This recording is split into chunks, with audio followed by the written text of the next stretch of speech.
আইনের ঊর্ধ্বে কেউ না। দেশের প্রধানমন্ত্রী থেকে শুরু করে সকলেই আইনের অধীনে আছেন।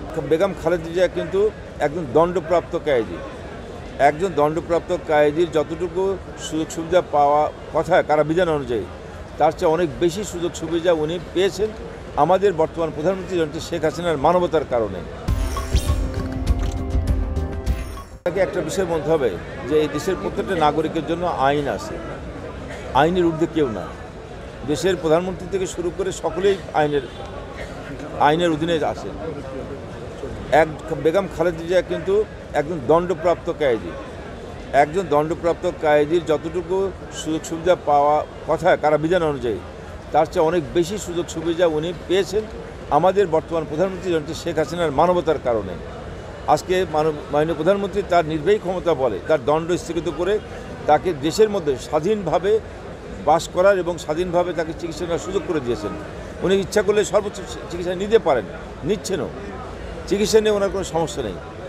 বিএনপিরা যেটা দাবি করছেন এটা একেবারে তারা এই বেগম খালেদা জিয়ার চিকিৎসা স্বাস্থ্য নিয়েই অস্ত্র নিয়ে রাজনীতি করার জন্য বলছেন। কারণ একজন দণ্ডপ্রাপ্ত কয়েদিকে কখনো বিদেশে পাঠানোর কোনো সুযোগ নেই। যখনই একজন ব্যক্তি দেশের বাইরে চলে যান তখন তার প্রতি দেশের আইনের আর কোনো নিয়ন্ত্রণ থাকে না। সেই জন্য দণ্ড স্থগিত করে তাকে বাইরে পাঠানোর সুযোগ নেই।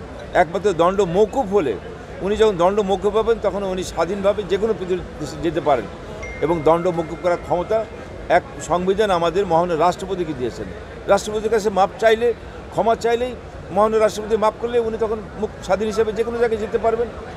বিএনপিরা কেন মহামান্য রাষ্ট্রপতির কাছে আবেদন না করে প্রেস ক্লাবের সামনে দাঁড়িয়ে নাটক করছেন এটাই এখন জাতির জিজ্ঞাসা। স্বপ্ন নিয়েই তো রাজনীতিবিদের কাজ হচ্ছে স্বপ্ন দেখা, নিজেকে এবং অন্যকে স্বপ্ন দেখানো, জনগণের স্বপ্ন দেখানো। স্বপ্ন তো থাকবেই। মন্ত্রী পরিষদ গঠনে এখতিয়ার মাননীয় প্রধানমন্ত্রী, উনি কখন কাকে ওনার মন্ত্রী পরিষদের সদস্য করবেন এটা একান্তই ওনার ব্যক্তিগত ব্যাপার। যেহেতু উনি রাষ্ট্রটা পরিচালনা করেন, সরকার পরিচালনা করেন, সরকার পরিচালনা করার জন্য তাকে কখন কোন যোগ্য হিসেবে ওনার কাছে মনে হবে সেই হিসাবে উনি দায়িত্ব দেবেন। আজকে আমার কাছে মনে হচ্ছে যে এই মুহূর্তে ফেনীতে কোনো মন্ত্রী নেই, হয়তো আগামীতে যে কোনো সময় হয়তো ফেনী থেকে কেউ মন্ত্রী হতে পারেন। এটা না হওয়ার কোনো আমি দেখি না, হওয়ার সম্ভাবনা তো সবসময় আছে।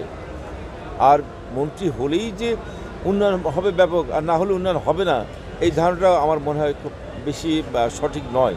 হ্যাঁ, মন্ত্রী হলে একটা বাড়তি সুবিধা পাওয়া যায়, কিন্তু না হলে যে একজন সংসদ সদস্য এলাকার উন্নয়ন করতে পারবে না আমার মনে হয় যে খুব যুক্তিযুক্ত নয়। একজন সংসদ সদস্য চাইলে সরকারের উন্নয়নের সঙ্গে তাল মিলিয়ে তার এলাকা অনেক উন্নয়ন করার সুযোগ আছে, সেটা করতে পারেন।